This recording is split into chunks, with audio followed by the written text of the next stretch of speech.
شکر ہے کسی نے سنا نہیں۔ ایک کام کرو، تم اعلان کرا دو جا کر کہ ہم حویلی پر حملہ کرنے جا رہے ہیں۔ بیوقوف باس نے غصے سے اسے کہا اور پھر خان کو مخاطب کیا، اب دیر مت کرو خان اور کام شروع کر دو۔ اچھا باس، لیکن اگر ان میں سے کسی نے بھاگنے کی کوشش کی تو انہیں مار دینا۔ اب یہی بہتر ہے کہ ہم انہیں غور سے سنو آغا سراج، ہم مافیا کے لوگ ہیں اور تمہاری حویلی پر حملہ کرنے والے ہیں۔ تم تیار رہنا۔ شیدہ گاڑی پر چڑھا، ہاتھ میں ماؤتھ اسپیکر پکڑے حویلی کی جانب رخ کیے اعلان کر رہا تھا، اسے پکڑو خان، باس نے چیخ کر کہا، لیکن کوئی فائدہ نہ تھا کیونکہ سامنے والے الرٹ ہو گئے تھے۔ کون ہے یہ ناہنجار؟ کس کی اتنی ہمت ہوئی کہ آغا سراج کو للکارے؟ آغا جی ہاتھ میں بندوق لیے باہر آئے اور غضبناک آواز میں چیخے۔ ان کے پیچھے چاروں لڑکے بھی تھے جبکہ لڑکیاں اوپر بالکنی میں کھڑی حالات جاننے کی کوشش کر رہی تھیں۔ فائر! خان چیخا تو اس کے بندوں نے فائر کھول دیا۔ دوسری طرف آغا جی کے لوگوں نے بھی فائرنگ شروع کر دی تھی اور جن کی وجہ سے یہ ہو رہا تھا کہ مزے سے کھڑے تماشا دیکھ رہے تھے۔ آخر اتنی اچھی لائیو ایکشن مووی دوبارہ کہاں دیکھنے کو ملتی، وہ بھی بغیر ٹکٹ کے، بالکل مفت۔ اچانک ہی باقر کی چیخ بلند ہوئی اور اس سے پہلے کہ وہ پیچھے کی طرف گرتا، نائب نے جلدی سے اسے پکڑ لیا اور اس کے ساتھ زمین پر بیٹھتا ہی چلا گیا۔ خان کی بندوق سے نکلنے والی گولی باقر کو لگی تھی۔ باقر دعا نے اس کے بازو سے نکلتا خون دیکھ لیا تھا، اس لیے وہیں سے چیخی۔ اس کے چلانے پر اون اور برہان نے پیچھے مڑ کر باقر کو دیکھا تو وہ بھی چیخ پڑے۔ یہ سب ایک لمحے میں ہوا تھا۔ وہ دوڑتے ہوئے اس کے پاس آئے تھے، وہ ایک ہاتھ سے دوسرے بازو سے بہتا خون روک رہا تھا۔ باقر، کیا ہوا تجھے؟ وہ تو ٹھیک ہے نا؟ وہ دونوں اس کے پاس بیٹھتے ہوئے پریشانی سے بولے تھے۔ فکر مت کر، کچھ نہیں ہوا، بس گولی چھو کر گزری ہے، باقر نے انہیں تسلی دی۔ دوسری طرف آغا جی شدید غضبناک ہو رہے تھے کہ ان کی آنکھوں کے سامنے ان کے مہمان کو گولی مار دی ان لوگوں نے۔ رشنا اور پریشے کو لاکھ روکنے کے باوجود دعا بھاگتی ہوئی نیچے آئی تھی، لیکن اس کی قسمت خراب تھی کہ خان نے اسے پکڑ لیا اور گن اس کی گن پٹی پر رکھ دی تھی۔ خبردار، کوئی اپنی جگہ سے نہیں ہلے گا ورنہ میں اسے مار دوں گا۔ خان کی آواز سن کر جو جہاں تھا وہیں کھڑا رہا۔ دعا باقر بے چینی سے اٹھ کر کھڑا ہونے لگا۔ رک جا باقر، ہم دعا کو بچا لیں گے، تو فکر مت کر۔ برہان نے باقر کو اٹھنے سے روکا اور خان کی طرف مڑا۔ اسے چھوڑ دو اور جو بات کرنی ہے ہم سے کرو، برہان نے کہا۔ ایسے ہی چھوڑ دوں؟ پہلے اپنے آپ کو میرے حوالے کرو ورنہ اسے جان سے مار دوں گا، خان بولا۔ اس کے سر کے بالکل اوپر بالکنی میں کھڑی رشنا نے پریشا سے کسی بھاری چیز کا مطالبہ کیا تھا۔ پر تمہیں بھاری چیز کا کیا کرنا ہے؟ پریشا نے حیرانگی سے پوچھا۔ تمہیں سمجھانے کا وقت نہیں ہے میرے پاس، جلدی سے کچھ دو مجھے، رشنا نے کہا اور تب ہی اس کی نظر بالکنی میں رکھے گملوں کی طرف گئی۔ اس نے جلدی سے ایک چھوٹے سائز کا گملہ اٹھایا اور خان کے سر کا نشانہ لیا۔ یہ تم کیا کر رہی ہو؟ پریشا اس کی حرکتوں سے پریشان ہو رہی تھی۔ بس تم دیکھتی جاؤ، میں تم سب کو آخری وارننگ دیتا ہوں کہ خان کے الفاظ منہ میں ہی رہ گئے کیونکہ رشنا کا پھینکا ہوا گملہ اس کے سر پہ لگا تھا۔ اس کا سر ہی گھوم گیا۔ یہی وہ وقت تھا جب خان کو قابو کیا جا سکتا تھا بنا وقت ضائع کیے۔ وہ تینوں خان کی طرف بڑھے۔ اون نے اس کے ہاتھوں سے گن چھین لی اور پھر تینوں نے مل کر اس کی دھلائی شروع کر دی۔ دعا بھاگتے ہوئے باقر کے پاس آئی۔ باقر، تم ٹھیک تو ہو؟ اس نے فکر مندی سے پوچھا۔ میں ٹھیک ہوں دعا، پر تمہیں اس طرح باہر نہیں آنا چاہیے تھا۔ دوسری طرف رشنا نے دو مزید چھوٹے گملے ہاتھ میں پکڑے اور نیچے کی جانب دوڑ پڑی۔ پیچھے پریشا حیران کھڑی اس کی بندروں والی حرکتیں دیکھ رہی تھی۔ تیری ہمت کیسے ہوئی کمینے، میرے دوست کو گولی مارنے کی؟ برہان غصے سے بولتا ہوا خان کو مارے جا رہا تھا۔ خان پہلے ہی سر کی چوٹ سے بے حال ہو رہا تھا، اس پر وہ تینوں بھی اس پہ مارے جا رہے تھے۔ وہ اپنا دفاع بھی نہیں کر پا رہا تھا۔ تو نے میرے دوست کو گولی ماری؟ میرے دوست کو؟ اب دیکھ ہم کیا کرتے ہیں تیرے ساتھ۔ اون بھی غصے سے بولتا جا رہا تھا جب انہیں باقر کے چلانے کی آواز آئی۔ برہان، پیچھے دیکھو، باقر زور سے چیخا تھا۔ برہان نے پیچھے مڑ کر دیکھا تو خان کا ہی ایک آدمی اس پر بندوق تانے کھڑا تھا۔ وہ گن لوڈ کر چکا تھا، لیکن اس سے پہلے کہ وہ فائر کرتا کسی نے اس کے سر پر کھینچ کر گملہ مارا۔ وہ لڑکھڑا کر نیچے گرا تو برہان نے دیکھا کہ اس کے پیچھے رشنا تھی جس نے اسے مارا تھا۔ واؤ، نائس شاٹ، برہان نے اسے داد دی۔ اسی وقت ایک اور آدمی رشنا کی جانب بڑھا تو اس نے ہاتھ میں پکڑا دوسرا گملہ اسے مار دیا اور وہ وہیں زمین بوس ہو گیا۔ بے غیرتو، شرم کرو، لڑکی سے پٹ رہے ہو۔ باس نے اپنے آدمیوں کو رشنا سے مار کھاتا دیکھ کر دہائی دی۔ اسی وقت فضا میں چاروں جانب سے پولیس موبائل کے سائرن کی آوازیں سنائی دینے لگیں اور تھوڑی دیر میں پولیس کی گاڑیوں نے انہیں چاروں طرف سے گھیر لیا۔ خبردار، کوئی بھی اپنی جگہ سے نہ ہلے۔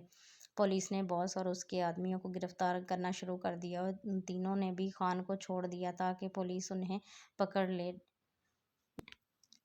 ڈیڈ